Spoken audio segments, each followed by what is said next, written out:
दोस्तों इस वीडियो में मैंने गिटहब कोपायलट के साथ उसकी हेल्प से वीएस कोड में अपने प्रोजेक्ट पे काम करने की कोशिश की है, जो मैं आपको इसमें दिखाऊंगा, ठीक है। और जब मैं इसे प्रोजेक्ट को पूरा कर लूँगा जब भी, तो मैं आपको समझाऊंगा कि गूगल कोपायलट और ये कैसे काम करता है।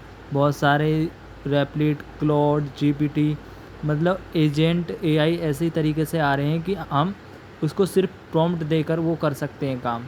कुछ आते हैं जिस पर हम प्रॉम्प्ट डालते हैं, वेबसाइट बनाते हैं, लेकिन वो फुली वर्क नहीं करते पूरी तरीके से।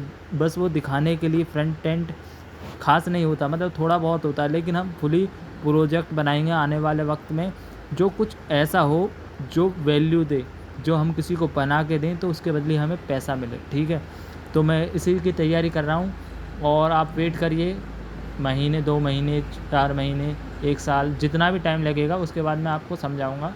इससे मैं भी सीख जाऊँगा और आप भी सीख जाएंगे। धन्यवाद।